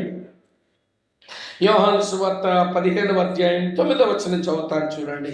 యోహాను సువార్త 15వ అధ్యాయం 9వ వచనం. తండ్రి నన్ను ఎలాగ ప్రేమించానో నేను మిమ్మల్ని అలాగ ప్రేమించాను, నా ప్రేమ యందు నిలిచి ఉండండి అన్నాడు. విధేయతకు రహస్యం ప్రేమించడం. The secret of obedience is loving. కొంచెం పక్కనే చూడండి, యోహాను సువార్త 14వ అధ్యాయంలో 23వ వచనం చూస్తారా? ఎంత బాగుంటుందో. 14:23 మీ కొర చదువుతున్నాను. యేసు, ఒకడు నన్ను ప్రేమించిన యెడల వాడు నా మాట గైకొనును. అమ్మా వింటున్నారా? ప్రేమిస్తే విధేయత వచ్చేస్తుందట. మీకు ఆ విషయం చెప్పనా? క్రైస్తవుల్లో 2 రకాలైన విధేయులు ఉంటారు. ఇలా అడుగుతాను, చెప్పండి నాకు. భయముతో విధేయత దేవుడు కోరుతాడా, లేక ప్రేమతో విధేయత దేవుడు కోరుతాడా? What are the motivating factors for obedience? భయముతో విధేయత చూపాలని కోరుతాడా, లేక ప్రేమతో విధేయత చూపాలని కోరుతాడా? ప్రేమతో. నువ్వు భయంతో విధేయత చూపాలని దేవుడు కోరుకోడు. దేవుడేమి ఎవడి దుర్మార్గుడుగా నియంతగా మన మీద అధికారం చెలాయించేవాడు కాదు. అందుకని యోహాన్ అంటాడు, ప్రేమలో భయం ఉండదంట. చూడండి, చూపిస్తాను. 1 యోహాను పత్రిక 4వ అధ్యాయంలో ఉంటుంది. మీ కొరకై ఆ మాట చదువుతాం. 1 యోహాను పత్రిక 4వ అధ్యాయం చదువుతున్నాను చూడండి ప్రియులారా. ఇలా ఉంది. 1 యోహాను పత్రిక 4వ అధ్యాయం 18వ వచనంలో, ప్రేమలో భయం ఉండదు, అంతేకాదు పరిపూర్ణ ప్రేమ భయమును వెళ్ళగొట్టును. భయము తండ్రితో కూడినది, భయపడేవాడు ప్రేమలో పరిపూర్ణం చేయబడినవాడు కాడు. కనుక ప్రేమతోనూ దేవునికి ఇదే చెప్పాలి, అంతేగాని భయముతో కాదు. భయం లేకపోతే అమ్మ వింటున్నారా, నీ విధే తెగిరిపోతుందన్నమాట. నువ్వు ప్రభువుని ప్రేమించి, అమ్మ చెల్లి అక్క వినండి, నువ్వు విధేయురాలు కావాలని దేవుడు కోరుతున్నాడు. స్వామి బ్రదర్, దేవుణ్ణి అంత బాగా ప్రేమించడానికి, ఏమైనా ప్రేమించడానికి అంత శక్తి మనకు ఉందంటారా అంటారేమో. నాకు లేదు, మీకు లేదు, ఎవరికే లేదు. మరి ప్రేమించడానికి శక్తి సామర్థ్యాలు మన ఎవరికే లేనప్పుడు మరి ప్రేమించడం ఎట్లా సాధ్యం అవుతుందండి? చూపిస్తాను చూడండి. రోమాపత్రిక 5వ అధ్యాయం 5వ వచనంలో ప్రేమించడం ఎలా సాధ్యమవుతుందో చెబుతాను. రోమాపత్రిక 5వ అధ్యాయం 5వ వచనం. ఎందుకనగా ఈ నిరీక్షణ మనల్ని సిగ్గుపరచదు, మనకు అనుగ్రహింపబడిన పరిశుద్ధాత్మ ద్వారా దేవుని ప్రేమ మన హృదయంలో కుమ్మరించబడింది. ఏ రోజునైతే ప్రభువునందు విశ్వాసం ఉంచామో, ఏ రోజునైతే మన పాపాల విషయమై పశ్చాత్తాపడ్డామో, ఏ రోజునైతే పునర్జన్మ అనుభవం పొందామో, ఏ రోజునైతే పరిశుద్ధాత్మ చేత ముద్రించబడ్డామో, ఆ రోజున లోపలికి వచ్చిన పరిశుద్ధాత్ముడు ఊరకనే రాలేదు, ఆయన దేవుని ప్రేమను తీసుకొచ్చి మన హృదయంలో కుమ్మరించాడు. ఆ ప్రేమతో ప్రేమించు. నీకు నువ్వుగా ప్రేమించగలిగిన మనిషి నువ్వు కాదు, నాకు నేనుగా దేవుని ప్రేమించగలిగిన మనిషి నేను కాదు. ఈ భూమి మీద ఎవరూ తమకు తాము బాగా ప్రేమించగలిగిన వారు లేరు. మన లోపలికి వచ్చిన పరిశుద్ధాత్ముడు దేవుని ప్రేమను కుమ్మరించగా ఆ ప్రేమతోనే ప్రేమించాలట. అర్థమవుతుందో వ్యర్థమవుతుందో? అర్థమవుతుంది తమ్ముడా? చెప్పండి. ఇప్పుడు మళ్ళీ అడుగుతాను. మానవ జీవిత రహస్యం, ఫలించుటకు రహస్యం, వెరీ గుడ్. నిలిచి ఉండుటకు రహస్యం, ఓకే. విధేయతకు రహస్యం, ప్రేమించుట. మరి ప్రేమించడానికి రహస్యం ఏంటి? పగలవరా అన్నట్టు చూస్తుంది ఒక్కొక్క. మరి ప్రేమించుటకు what is the secret of loving? ప్రేమించుటకు రహస్యం ఏంటి చూపిస్తాను చూడండి ప్రియులారా. యేసయ్య మాటల్లోంచి యోహాను సువార్త 15వ అధ్యాయంలో ప్రేమించుటకు రహస్యం ఏంటో చదువుతున్నాను. యోహాను సువార్త 15వ అధ్యాయం నేను చదువుతున్నాను చూడండి. ఈ మంచి మాటలు ఇలా ఉన్నాయి. 14వ వచనం. 15వ వచనం చదువుతాను. దాసుడు తన యజమానుడు చేయు దాని ఎరుగుడు గనక ఇక మేము దాసులను పిలవక స్నేహితులని పిలుస్తున్నాను. ఎందుకనగా నేను నా తండ్రి వల్ల విన్న సంగతులన్నిటినీ మీకు తెలియజేసితిని అన్నాడు.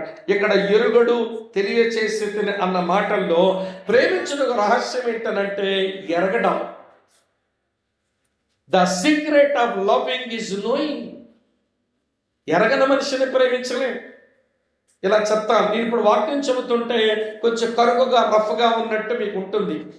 మా చర్చిలో చెప్పిన కరుకు రఫ్కి మీ ముందు చెప్పిన పావలా వాటాని ఇక 75 పైసలు వాటా ఉంటుంది మా దగ్గర. అయితే పల్లెటూరు వాళ్ళు కదా, కొంచెం కరుకుగా స్ట్రిక్ట్గా చెప్పకపోతే అవ్వదు, లేకపోతే మా వాళ్ళు సరిగా బ్రతకలేరు. ఇలా చెప్పినా కూడా బ్రతకడం లేదు ఈ రోజున.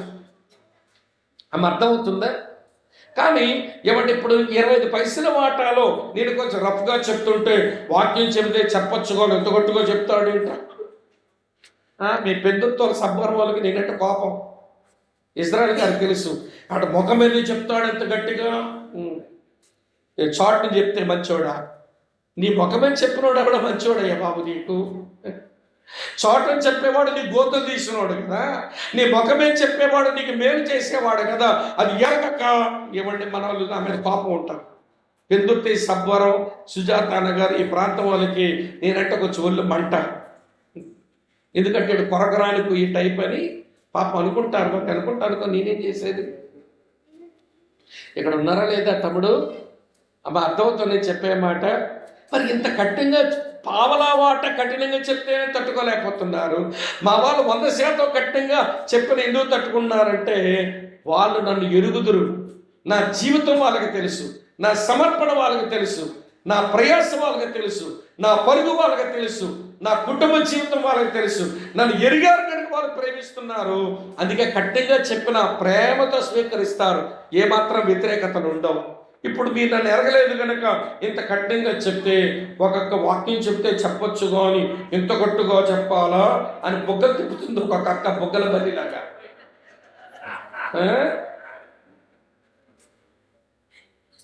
తప్పులేదు, మిమ్మల్ని నువ్వు తప్పుపట్టడంలా. ఎరిగితే కదండి ప్రేమించి మనం ఆయన మాటలు అంగీకరించడాలి. ఎరగలేదు కనుక మనం ప్రేమించలేము. అందుకే చెప్పాను, ఇవ్వండి ప్రేమించుటకు రహస్యం ఎరగడం. ఇప్పుడు చెప్తాను.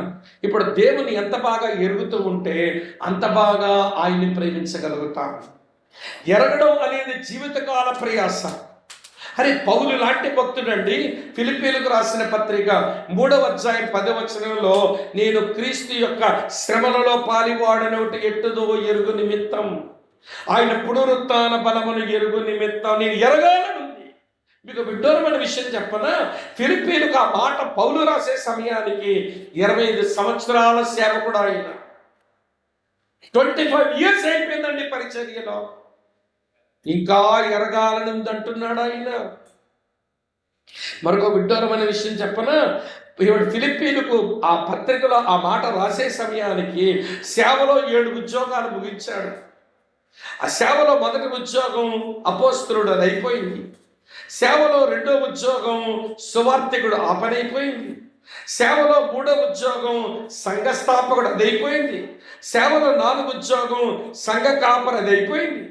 సేవలో 5వ ఉద్యోగం సంఘాల ఉపదేశకుడు, ఆ పని అయిపోయింది. సేవలో 6వ ఉద్యోగం సంఘములో పరిచారకుడు, ఆ పని అయిపోయింది. చివరిగా సంఘములో నాయకుడు, అది 7వ ఉద్యోగం, అది అయిపోయింది. 7 ఉద్యోగాలు సేవలో చేసిన వాడు, 25 సంవత్సరాలుగా సేవలో ఉన్నవాడు ఇంకా ఎరగాలని ఉందనుకుంటున్నాడు.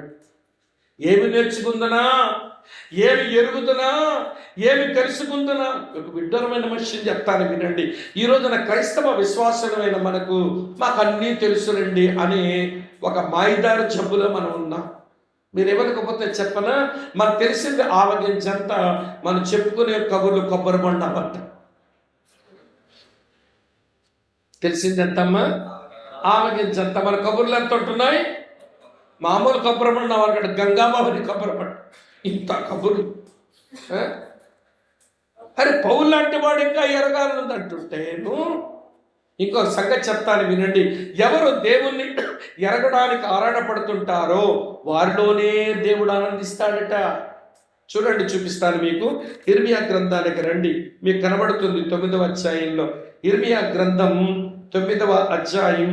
ఎవరిలో ఈ ప్రభు ఆనందించువాడో భలే స్పష్టమైనటువంటి మాట ఆ స్థలంలో మనం చదవచ్చు ప్రియులారా. మీ కొరకే చదువుతున్నాను చూడండి, 9వ అధ్యాయం. నేను మీ కొరకే చదువుతున్నాను. 24వ వచనం. అర్చించువాడు దేనిని బట్టి అర్చించవలనగా, భూమి మీద కృప చూపుచు నీతి న్యాయములు జరిగించుచున్న యెహోవాను నేనే అని గ్రహించి నన్ను పరిశీలనగా తెలుసుకుంటున్న బట్టి అర్చింపవలెను, అట్టి వాటిలో నేను ఆనందించువాడనని యెహోవా సెలవించుచున్నాడు. దేవుని ఎరగడానికి ప్రయత్నం చేస్తున్న ఒక వ్యక్తిలో దేవుడు ఆనందిస్తాడు. దేవుని ఎరగడానికి ప్రయత్నం చేస్తున్న ఒక సహోదరులో దేవుడు ఆనందిస్తాడు. కనుక ఎరగటం ఇది జీవితకాల ప్రయాస. ఎంత ఎరిగినా ఇంకా ఎరగవలసింది ఇంకా ఎంతో మిగిలి ఉంటుందని మనం మర్చిపోకూడదు. సరే, వివరణ తగ్గిస్తానండి. ఇప్పుడు చెప్పండి నాకు, మానవ జీవిత రహస్యం, ఫలించుటకు రహస్యం, మంచిది, నిలిచి ఉండుటకు రహస్యం, విధేయతకు రహస్యం, ప్రేమించుటకు రహస్యం. ఎన్ని వచ్చాయి? ఇప్పుడు 5 వచ్చాయి. మరి ఎరుగుటకు రహస్యం ఏంటి? What is the secret of knowing? ఎరగడానికి రహస్యం ఏంటి? యేసయ్య మాటలో చూద్దాం రండి. యోహాను సువార్త 15వ అధ్యాయం. యోహాను సువార్త 15వ అధ్యాయం 13, 14 వచనాలు. తన స్నేహితుల కొరకు తన ప్రాణం పెట్టువాని కంటే ఎక్కువగా ప్రేమ గలవాడెవడు లేడు. నేను మీకు ఆజ్ఞాపించిన వాటిని గైకొన్నట్లయితే మీరు నా స్నేహితులయ్యుందురు. ఇక్కడ వినండి ప్రియులారా, తన స్నేహితుల కొరకు ప్రాణం పెట్టేవాడు మీరు నా స్నేహితులు అనే మాటలో ఎరగడానికి రహస్యం ఏంటనంటే స్నేహం చేయటం. The secret of knowing is friendship. తమ్ముడు, దేవుణ్ణి మనం ఎరగాలంటే ఆయనతో స్నేహం చేయాలి. ఆశ్చర్యమైన విషయం చెప్పనా? యెషయా గ్రంథం 66వ అధ్యాయం 1వ వచనంలో ఆకాశము నా సింహాసనం, ఈ భూమి నా పాదపీఠం అని సెలవిచ్చిన దేవుడు నీ స్నేహానికి దిగొచ్చాడు. మనం ఎవరమో సమీపింపరాని మహా తేజస్సులో ఆయన మాత్రమే వసించే అమరత్వం కలిగినటువంటి దేవుడు నీ సహవాసానికి దిగొచ్చాడు, నీ స్నేహానికి దిగొచ్చాడు. నేను మిమ్మల్ని దాసులని నేను పిలవను, స్నేహితులు అని నేను పిలుస్తాను అన్నాడు. ఆమె అర్థమవుతుందా? ఇప్పుడు ఆయనతో మన స్నేహం, మనతో ఆయన స్నేహం అది గట్టిపడాలనంటే ఆమోస్ ఒక మాట అన్నాడు. ఆమోస్ గ్రంథం 3వ అధ్యాయం 3వ వచనం పెళ్లిళ్ళు చదువుతుంటారులేండి ఈ మాట. ఆమోస్ 3:3 సమ్మతించకుండా ఇద్దరు కూడి నడుతురా. ఇద్దరి మధ్య సమ్మతి లేకపోతే స్నేహం ఎట్లా వస్తుందండి? కనుక యేసుక్రీస్తు ప్రభు నీతో స్నేహం చేయడానికి ఆయన కనపరిచిన తన సమ్మతి ఏంటనంటే నీలాంటి పాప శరీరాకారంతో వచ్చాడు. ఈ రోజున మనం ఆయనతో స్నేహం చేయడానికి మనం కలిగి ఉండవలసిన మన సమ్మతి ఏంటో తెలుసా? ఆయన కలిగిన మనసు మనమును కలిగి ఉండాలి. మనలాంటి శరీరం ఆయన కలిగి ఉంటాడు, ఆయన లాంటి మనసు మనం కలిగి ఉంటే స్నేహం ఉంటుంది అన్నమాట. స్నేహం ఉంటుంది. ఈ రోజున నేను యేసు ప్రభు చెలికాడను, యేసు ప్రభు యొక్క స్నేహితులను, ఆయనతో నేను సావాసం చేస్తున్న వాడిని సావాసం చేస్తుండగా, స్నేహం చేస్తుండగా, ఆయనేంటో నేను ఎరుగుతుండగా అనే అనుభవంలోనికి ఈనాటి దేవుని పిల్లలు రాకపోతే మన ఎడల దేవుని ఉద్దేశాల్లో మనం నెరవేర్పక మనం చేరుకోలేము. సరే, నా సమయం అవుతుంది కనుక నేను ముగింపుకు వస్తాను రండి. చెప్పండి నాకు, మానవ జీవిత రహస్యం తమ్ముడు, ఫలించుటకు రహస్యం, నిలిచి ఉండుటకు రహస్యం, విధేయతకు రహస్యం, ప్రేమించుటకు రహస్యం, ఎరుగుటకు రహస్యం, స్నేహం చేద్దాం. చివరి మాట చెప్పి ముగిస్తాను. స్నేహానికి రహస్యం ఏంటి? What is the secret of friendship? స్నేహానికి రహస్యం ఏంటి అని అంటే చెబుతాను వినండి ప్రియులారా. స్నేహానికి రహస్యం సమర్పించుకోవడం. అంతే. స్నేహానికి రహస్యం ఏంటి? సమర్పించుకోవడం. ఇప్పుడు మా ఇంట్లో ఫంక్షన్ అవుతున్నది అనుకోండి, ఉదాహరణకు ఇజ్రాయెల్ గారితో నాకు స్నేహం ఉంది, పాస్టర్ గారు మీరు రావాలి అన్నాను. ఏమంటే ఇప్పుడు స్నేహం ఉంది కనుక వస్తారా మానేస్తారా? చెప్పరే. వచ్చి తీరవలసింది. అంటే స్నేహంలో సమర్పణ ఏంటో, సమయాలు సమర్పించుకుంటా. ఏం సమర్పించుకుంటా? ముందు సమయాలు సమర్పించాలి. తర్వాత నేనేదో ఆర్థిక ఇబ్బందుల్లో ఉన్నాను, ఇజ్రాయెల్ గారికి తెలిసింది అతను నా స్నేహితుడు, అతని దగ్గర ఇవ్వగలిగిన డబ్బులు ఉన్నాయి, అలాగే ఉన్నాయి అనుకోకండి మీ పాస్టర్ గారి దగ్గర. అమ్మ వింటున్నారా? మళ్ళీ ఇదొక మైదా రోగం అవుతుంది. ఉదాహరణ నేను చెప్తున్నాను అంతే. సరే, ఇవ్వగలిగిన స్తోమత ఆయన దగ్గర ఉందనుకోండి, నేను ఆర్థిక ఇబ్బందులు ఉన్నాను, మా ఇద్దరం స్నేహం ఉన్నమాట నిజమైతే నాకు సహాయపడాలా లేదా? మాట్లాడరే? అంటే సంపద కూడా సమర్పించుకోవాలి. ఇప్పుడు నా ఇంట్లో ఒక శుభకార్యం జరుగుతుంది, ఒక్కడే చేయలేకపోతున్నాను కనుక ఇజ్రాయెల్ గారు చెప్పాను, బ్రదర్ మా ఇంట్లో ఫంక్షన్ అవుతుంది, మీరు రావాలి, మరి నేను ఒక్కడే చేసుకోలేను అన్నాను. ఇప్పుడు ఆయన వచ్చి నా పనుల్లో సహాయపడాలా లేదా? అంటే ఇప్పుడు ఏమి సమర్పించుకోవాలి? అతని శరీర బలాన్ని కూడా సమర్పించుకోవాలి. స్నేహం ఉన్న దగ్గర సమర్పణ ఉంటుంది. ఈరోజు యేసుతో స్నేహం చేస్తున్నావు అన్న మాట నిజమైతే ఆయన కొరకు నీ సమయాల సమర్పణ ఏది? సమయం ఇచ్చి ఆయన మందిరానికి వస్తున్నామా? సేవకుల ముందుకు కూర్చుంటున్నామా? అని చెప్పే సందేశం వింటున్నామా? సంఘంలో బాగా పెరుగుతున్నామా? ఈ పాయిదార కరోనా వచ్చినప్పుడు అందరూ ఒకే దగ్గర కూర్చుని వాక్యం వింటే ఒకళ్ళు పీల్చిన గాలి ఒకళ్ళు వదిలిపెట్టి, వాళ్ళు వదిలిపెట్టిన గాలి వీళ్ళు పీల్చుకొని చస్తారని, అమ్మ చర్చికి ఎవరో రాకండి, మేము లింక్ పంపిస్తాము, జూమ్లో హాజరవ్వండి అని జూమ్ లింకులు మేమే పంపించాం. హాస్టల్ కదా పంపించింది, మేము జూమ్ మీకు నేర్పించాం, ఇప్పుడు మీరు రూమ్కి రావట్లా. సమయం దేవుని మందిరానికి ఇచ్చే పరిస్థితి కనబట్టలా. ఏమమ్మా రాలేదంటే ఫాలో అయ్యానన్నా. ఏం ఫాలో అయ్యావంటే యూట్యూబ్లో ఫాలో అయ్యానన్నా. యూట్యూబ్లో ఏమంటే మన ప్రసంగం ఏమి రాదు కదమ్మంటే మీది రాదు కానీ వేరొకటి విన్నానన్నా. ఏమనుకోకపోతే చెప్పనా, యూట్యూబ్ అంటే అర్థం ఏంటో తెలుసా? తెలీదా మీకు? యూట్యూబ్ అంటే నువ్వు గొట్టం. యూట్యూబ్ నువ్వు గొట్టం. ఈ గొట్టంగా తయారయ్యారండి సంఘాలలో, యూట్యూబ్ గొట్టంగాలు. యూట్యూబ్లో ఫాలో అయ్యారంట. సమయాలు దేవుని మందిరానికి ఇవ్వరు, దేవుని సేవకుల ముందు వచ్చి కూర్చోరు, సంఘ సావాసంతో పరిశుద్ధంతో సావాసం చేయరు. మరి నువ్వేమి యేసు ప్రభువుతో స్నేహం చేస్తున్నావు? రెండవది, నీ సంపదను త్యాగం చెయ్యాలి. చెప్తాను వినండి.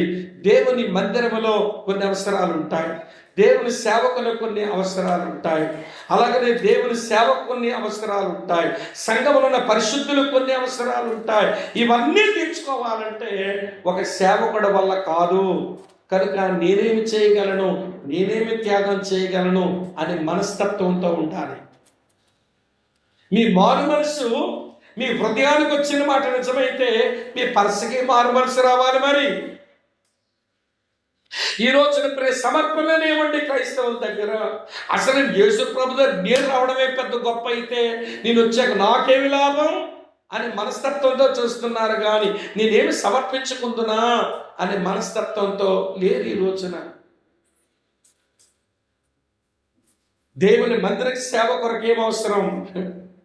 మాది పల్లెటూరు సంఘం. అమ్మ వింటున్నారా? మన సడన్గా బయట చూస్తే 2 ఫ్యాన్లు తగిలించున్నాయి, బయట 2 ఫ్యాన్లు తగిలించున్నాయి. చర్చ్ లోపల కొన్ని కొత్త కుర్చీలు వచ్చున్నాయి. తర్వాత పాస్టర్ గారు అక్కడ నిలబడి వాక్యం చెబుతుంటే ఎవరి చెమట్ల పోస్తున్నాయని కూడా ఒక ఫ్యాన్ శబ్దం రాకుండా ఉన్న ఒక ఖరీదైన ఫ్యాన్, స్టాండ్ ఫ్యాన్ ఒకటి కనబడతా ఉంది. ఎవరు పెట్టారురా బాబు అంటే పేరు చెప్పొద్దన్నారు, కానీ పలానా వాళ్ళు ఇచ్చారని చెప్తుంటే వాళ్ళ తాహత ఎంతో నాకు తెలుసు. ఆ డబ్బులుంటే వాళ్ళకు 1 వారం రోజులు తింటారండి వాళ్ళ భోజనం. ఆ డబ్బులు ఉంచుకుంటే వారం రోజులు వాళ్ళ పట్ట నిప్పుకుంటారండి. ఆ డబ్బులన్నీ నేనేం చెప్పలేదు అక్కడ ఫ్యాన్లు పెట్టమని.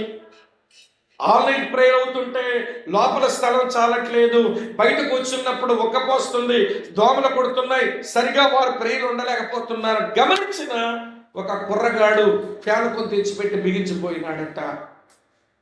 ఒక సహోదరి కుర్చీలు ఇచ్చింది, ఆమె శ్రీకాకుళం నుంచి వచ్చి కుర్చీలు ఇచ్చింది. మరి చర్చలో అవసరం ఆ అక్కే గమనించి కుర్చీలు ఇచ్చిందంటే మరి స్థానిక సంఘంలో మన మందిరం అవసరాల గురించి మనం ఏదైనా ఖర్చు పెట్టాలి కదా అని మరొక కుర్రగాడు కుర్చీలు కొని ఫ్యాన్ కొని తెచ్చిపెట్టి ఈ లోపల పెట్టాడు. నేనేం చెప్పలేదండి. దేవుని వాక్యం లోపల పనిచేస్తుంటే, దేవుని మనం హృదయపూర్వకంగా ప్రేమిస్తుంటే, ఇలాంటి మన సంపదలతో మన సమర్పణ చూపించాలి కదా. అప్పుడు దేవునితో స్నేహం బాగుంటుంది. అర్థమవుతుందో వ్యర్థమవుతుందో? నీవా నీ సమయము సమర్పించకపోతివి, నీ సంపద సమర్పించకపోతివి.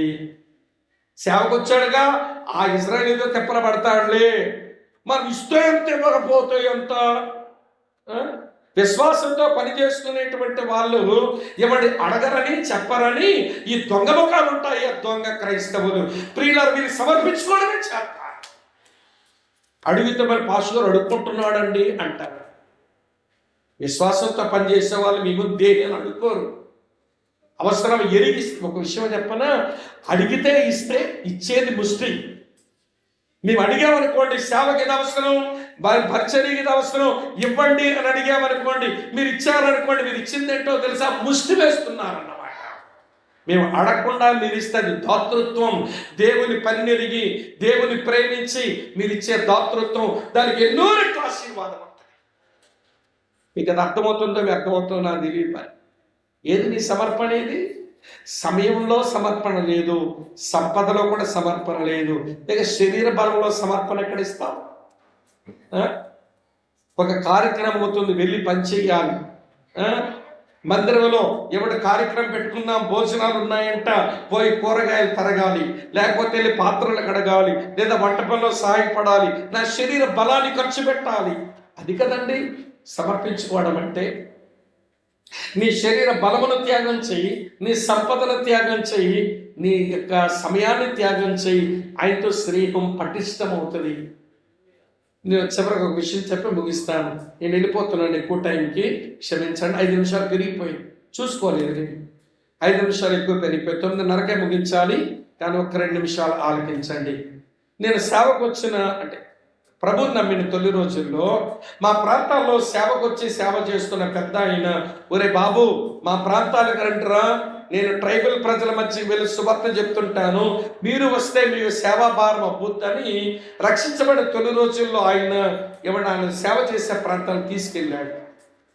అది భయంకరమైన అడవులు, సీతంపేట, దోనబాయ్ అంటారు, ఏజెన్సీ ఏరియా. అక్కడే సేవ చేస్తాడు. ఆయనతో సేవకు వెళ్ళాలని అంటే ఆయన ఇలా బట్టలు వేసుకుని ఆ ట్రైబల్ ప్రజల మధ్యకి పారిపోయే వాళ్ళంట వాళ్ళు. అందుకని ఆయన ప్రజల మధ్యకి వెళ్ళే ముందు ఈ బట్టలన్నీ తీసి ఏ ముళ్ళ కంపల్లోనూ చెట్టు త్వరలోనూ పెట్టేసుకుని తలకు పాగా చుట్టేసుకుని చిన్న ధోతి కట్టేసుకుని ఆ ప్రజల మధ్యకి వెళ్ళేవాడు ఆయన. మమ్మల్ని అలగరమ్మన్నాడు. మేము ఆదాములు అయ్యాం, సగం బట్టలు లేని ఆదాముల్లా వెళ్ళి వాళ్ళకి సువార్త చేసేవాళ్ళం. సరే, మొత్తానికి ఇప్పుడు ఒక విడతలో వెళ్ళినప్పుడు, బాబు మనం ఈ ప్రాంతాలు వెళ్తాం గనక ఈ మేషారింట్లో మీరు ఉండండి, రేపు 10 గంటలకు అట్లా వీళ్ళంతా సంత, ఈ రోజున ఈ కొండలంతా కూడా కొండ దిగి వచ్చేస్తారు సంత చేసుకోవడానికి, వీళ్ళు తిరిగి వెళ్ళేసరికి మనం గ్రామానికి వెళదాం, 11-12 అవుతుంది మనం బయలుదేరేసరికి, మీరు మేషారింట్లో రెస్ట్ తీసుకోండి అని ఆ ఇంట్లో పెట్టారు.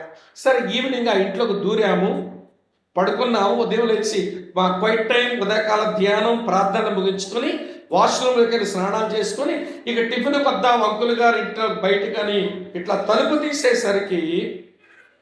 ఇలా తీసేసరికి అసలు అడుగుపెట్టడానికి ఏదో చోటు లేదండి.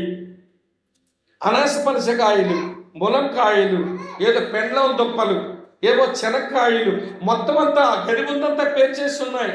మేము అంకుల్ ఇవేంటి అంటే ఆయన నవ్వుతూ వచ్చి, మా నేస్తాలు వచ్చారయ్యా, అంటే మా స్నేహితులు వచ్చారు కొండల మీద నుంచి, వాళ్ళంతా తీసుకుని వస్తారు ఇవన్నీ, వాళ్ళ సంతకు వచ్చారు, మరి ఎట్లా రావంటే చోటు చేసుకుని వచ్చేది బాబు బయటకు అన్నాడు. మేము కొంచెం అవన్నీ పదార్థాలు చోటు చేసుకుని బయటకు వచ్చి టిఫిన్ చేస్తూ అంకుల్ని అడిగాను, ఏంటి అంకుల్ ఇన్ని తెచ్చారంటే, వాళ్ళు ప్రతి వారం వీక్లీ మార్కెట్కి దిగొస్తారు, కిరసనాయిలు, పంచదార, కారం, కొన్ని వస్తువులు కొనుక్కోవడానికి వస్తారు, వచ్చినప్పుడంతా వాళ్ళతో నాకు ఫ్రెండ్షిప్ ఉంది కనుక ఇవన్నీ తీసుకుని వస్తారట. మునక్కాయ తెచ్చారు, ఏమండి రామఫలాలు తెచ్చారు, సీతాఫలాలు తెచ్చారు, ఏవో అనాస పనసకాయలు తెచ్చారు, బోల్డన్ ఉన్నాయి. ఇవన్నీ చూసాం మేము. ఇవన్నీ ఏం చేస్తారంటే నేను కొన్ని ఉంచుకొని మా టీచర్స్కి వీళ్ళకి వాళ్ళకి పంపిస్తుంటాను బాబు అన్నాడు. సంతోషం అంకుల్. మరి మేము వాళ్ళ గ్రామాలకు వెళ్దాం అనుకుంటున్నాం, వాళ్ళు ఎక్కడే దొరికితే సువార్త చెప్పేస్తాం కదా, చెప్పొచ్చు అంటే వాళ్ళు ఇప్పుడు భోజనాలకు వస్తారు, సంత ముగించి వాళ్ళకొక భోజనం సిద్ధపరుస్తాను నేను, మీరు భోజనం అయ్యాక వాళ్ళతో మాట్లాడండి అన్నారు. పాపం వాళ్ళు సంత ముగించుకొని వచ్చారు.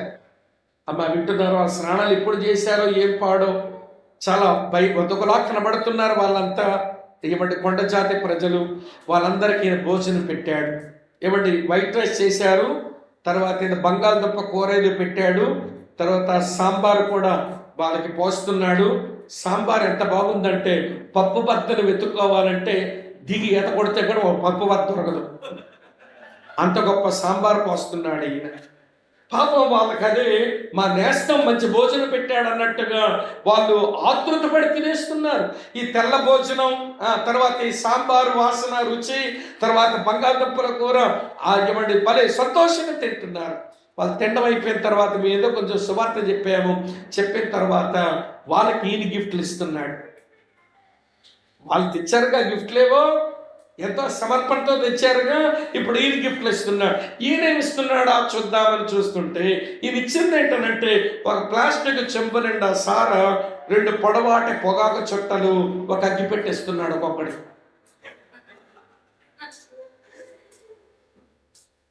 అంకుల్ అదేంటండి ఇలాంటివి ఇస్తున్నారంటే, ఇవి ఇస్తేనే వాళ్ళు సంతోషపడతారు స్వామి అంటున్నాడు. వాళ్ళు నీకు తీసుకొచ్చినవన్నీ నీకు మేలు కలిగించి తెచ్చారు.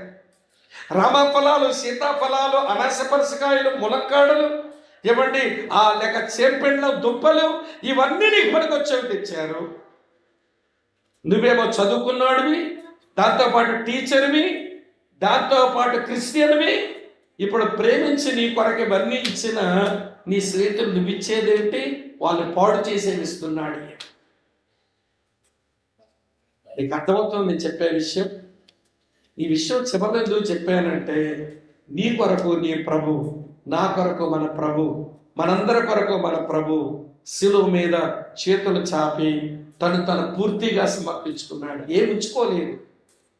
తన ప్రాణాన్ని, తన ఆత్మను, తన శరీరాన్ని, తన రక్తాన్ని, తన గౌరవాన్ని, తన మహిమను అన్నీ సమర్పించుకున్నాడు ఆయన. నిన్ను ప్రేమించి ఆయన చేసిన పని ఇది. మరి ఆయన్ని ప్రేమించి నీ సమర్పణ ఏది? నీ సమయం సమర్పించుకుంటావా? నీ సంపదను సమర్పించుకుంటావా? నీ శరీర బలాన్ని సమర్పించుకుంటావా? ఏమి సమర్పించుకుంటావో చెప్పు. సమర్పణ లేకపోతే నీ క్రైస్తవ జీవితానికి పునాది లేదు. ముగించేస్తున్నాను. ఇప్పుడు చెప్పండి నాకు చివరగా, మానవ జీవిత రహస్యం కొంచెం అందరూ మాట్లాడండి బాగుంటుంది. మానవ జీవిత రహస్యం, ఫలించుటకు రహస్యం, నిలిచి ఉండుటకు రహస్యం, విధేయతకు రహస్యం, ప్రేమించుటకు రహస్యం, ఎరుగుటకు రహస్యం, స్నేహానికి రహస్యం, సమర్పించుకో. రివర్స్లో చెప్పి ముగిస్తాను. ప్రభువుకు సమర్పించుకోలేని నీవు ప్రభు స్నేహానికి పనికిరావు. ప్రభువుతో స్నేహం చెయ్యలేని నీవు ప్రభువుని ఎరగలేవు. ప్రభువుని ఎరగని నీవు ప్రభువుని ప్రేమించలేవు. ప్రభువుని ప్రేమించలేని నీవు ప్రభువుకి విధేయత చూపలేవు.